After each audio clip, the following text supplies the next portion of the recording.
9988 대한민국 중소기업을 응원합니다. 안녕하세요. 중소기업 연구소에 오신 여러분을 환영합니다.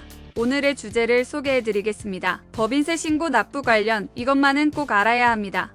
신고 도움 서비스 꼭 확인하세요. 도움이 아니라 필수입니다.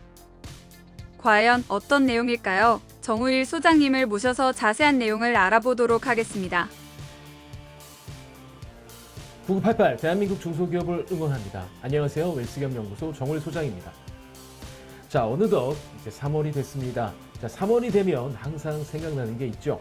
12월 결산 법인 대표님들은 3월 달에 법인세 내는 것 때문에 신경을 쓰셔야 되는데 올해는 다행인지 모르겠습니다만 3월의 마지막 날이 공휴일인 바로 인하여 4월 1일까지 납부하면 될 것 같습니다. 자, 2024년 이제 법인세 신고를 할 때 어떤 점을 신경 써야 되는지 그리고 뭘 체크해야 되는지를 잠시 후에 알아보도록 할게요. 자, 일단 2023년 좀 안 좋았던 기업들, 네, 그리고 지금 좀 안 좋아서 법인세 이거 하는데 납부 기한을 좀 연장했으면 좋겠다, 뭐 이런 기업들 잘 들으십시오. 일단 건설, 제조, 수출 중소기업 등에 해당이 되고 조건에 해당하는 기업이 있다면 납부 기간이 3개월 동안 직권 연장됩니다. 그러니까 직권 연장이라는 것은 의미는 뭐 회사가 나 여기 해당되는구나 신청할 게가 아니라 그냥 알아서 연장이 된다는 얘기죠. 자, 그 다음에 전년 대비해서 맞춤형 신고 도움 자료가 제공이 확대가 됩니다. 혹시나 대표님 제 유튜브를 보신다면, 이 컨텐츠를 보신다면 이 유튜브 끝나고 나서 이것만은 꼭 하십시오. 홈택스의 법인으로 로그인 하셔가지고 법인세 신고 도움 자료가 있습니다. 팝업으로 뜰 거거든요. 꼭 클릭하십시오. 그러면 정말 많은 정보를 아실 수가 있습니다. 특히 맞춤형으로 제공되는 게 있고요.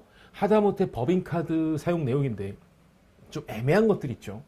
이런 것들이 다 거기에 나와 있습니다. 그래서 그거는 알아서 맞춰서 신고할 때 도움이 되는 자료로 보시면 될 것 같고요.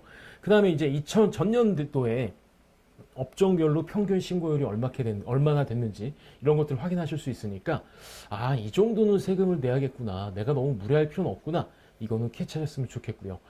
그래서 요거를 좀 요약해서 좀 말씀을 드리겠습니다.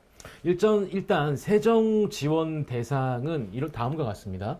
건설, 제조, 중소기업 같은 경우는 건설, 제조, 중소기업은 자, 이자 비율이 업종 평균 이상이고 2023년 매출이 전년비 30% 이상 감소를 하거나 이자 비용 비율이 업종 평균 미만인데 2023년 기준 매출이 50% 이상 감소한 이 두 가지 경우에 해당이 된다고 한다면 직권 연장이 됩니다. 자, 그 다음에 수출 중소기업 같은 경우에는 자, 2023년 수출액이 매출액의 50% 이상인 중소기업, 그 다음에 관세청에 선정해서 국세청에 통보한 수출 우수 중소기업, 그 다음에 한국무역협회 선정, 한국을 빛난 이들의 무역인 수출입 탑 수상 기업, 그 다음에 대한무역투자진흥공사 선정 세계 인류 상품 생산 기업, 여기에 어느 하나 해당하는 기업이 전년 대비 매출이 감소했다. 그러니까 2022년 대비 매출이 감소했다고 한다면 역시 법인세에 이제 직권 연장에 대해서 3개월의 여유를 두게 되는 거고요. 그 다음에 고용위기 지역인 경남 거제시에 소재하는 중소기업은 역시 3개월 직권 연장이 되니까 이거는 알아서 되는 거니까 한번 체크해 보시고요. 네, 좀 연장이 됐다고 한다면 아무래도 법인세 납부에 좀 유연함이 있으니까 이걸 좀 활용하셨으면 좋겠습니다. 자, 일단 제일 중요한 게 사실은 건설, 제조, 중소기업인데요. 특히 건설 같은 경우 요즘 상황이 많이 안 좋잖아요. 요거 꼭 한번 확인하셔서 좀 도움을 삼으셨으면 좋겠습니다. 자, 그러면 이제 요거 한번 얘기해 볼게요. 신고도움 서비스. 이거는 한번 꼭 진짜 확인해 보셔야 됩니다. 이건 필수예요. 일단 국세청 홈택스에서 이제 로그인 하시면 볼 수 있는데 특히 신고 시 유형사항은 정말 조심하십시오. 그러니까 우리 법인의 주요 지표를 분석하고 그다음에 신고할 때 유의사항이나 절세, 뭐 도움말 이런 것들이 나와 있는 거 그냥 있는 건데 특히 여기서 정말 중요한 게 기업 분석 자료나 뭐 이런 것들이 나와요. 그래서 법인의 기본사항, 연도별 신고 현황, 공제감면 현황, 주요 판관비, 지출준비 수치 현황 등이 나오고 그다음에 참고 자료로 뭐 예납세 낸 거, 부가세 원천세 낸 거 이게 쭉 나오거든요. 그러니까 어떻게 생각하시면 되냐면 연말정산할 때 옛날에는 막 서류들을 막 해가지고 넣지 않습니까? 근데 지금은 간단한 조회 하나면은 그냥 홈택스에서 알아서 다 되잖아요. 그거 볼 때 아마 많이들 놀라셨을 거예요. 생각보다 많은 정보가 그냥 수신이 되어 있구나. 이 법인세 신고도움 서비스는 그거 이상입니다. 그러니까 생각보다 우리 법인에 있는 내용들, 특히 이제 우리 법인에서 2023년 뭔가 한 게 있을 때 거기에 대한 유의사항들이 생각보다 정말 디테일하게 많이 나온다는 거죠. 가령 예를 들면 신고시 유의사항 보게 되면 뭐 예를 들어서 뭐 특정 시설물 이용권, 예를 들면 뭐 저기 뭐라 그러죠? 뭐 이렇게 그걸 뭐랬죠? 헬스장 뭐 이용권, 뭐 호텔 헬스장 이용권, 뭐 이런 것들을 법인에서 취득을 했다고 칠게요. 그 종전에는 애매모호하게 나왔어요. 뭐 특정 시설물 취득했습니다.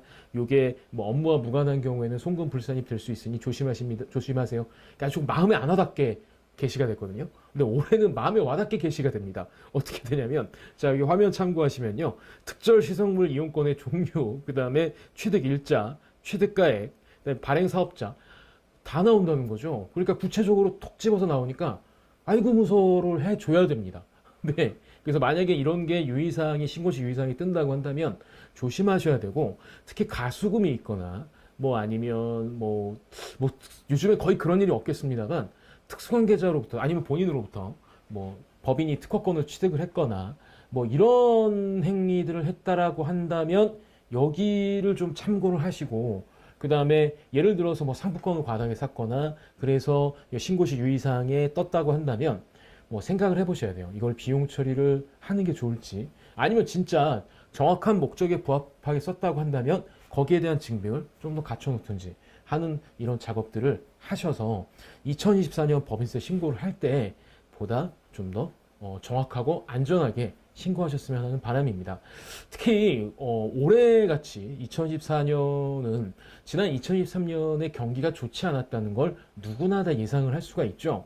그리고 이렇게 경기가 안 좋을 때는 당연하게도 세수가 부족하게 될 수밖에 없습니다. 원래 계획 대비 훨씬 더 안 좋아졌고, 그 다음에 특히 수출 중소기업이라든가 요번에 이제 집권 연장이 되는 이런 기업 업종에 해당되신다면 아마 2023년 정말 죽음의 해, 정말 고통의 해를 겪으셨을 텐데, 이런 해를 겪으시면서 좀 생각해 보셔야 될 게, 나는 그런 기업에 해당되지 않았기 때문에 좀 괜찮냐라고 할 수 있는데, 그런 경우라면 세금을 내는 수 있는 법인이 많이 줄었기 때문에 오히려 더 제대로 볼 수 있는 가능성이 높아지는 거고, 그것뿐만 아니라 더 중요한 거는 이제 국세 행정의 이제 어떤 AI라든가 이런 것들이 들어와서 상당히 많은 정보를 가지고서 비교할 수 있고, 그 다음에 신고할 때 요즘 트렌드가 그런 것 같아요. 사전에 알려줄 거 다 알려주고 요 안에서 해. 그러니까 나중에 서로 우리 감정 상하게 뭐 이런 거 하지 말자. 요렇게 자꾸 사회가 변하는 것 같아요.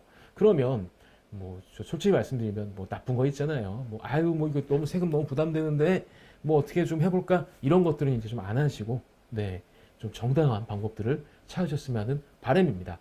자, 다음 주는 이 정당한 방법 시리즈로 준비를 해봤으니까 다음 주도 기대를 해주시고요. 좋아요, 구독, 알림은 저희 웰스기업연구소가 여러분들에게 양질의 컨텐츠를 만드는데 많은 도움이 됩니다.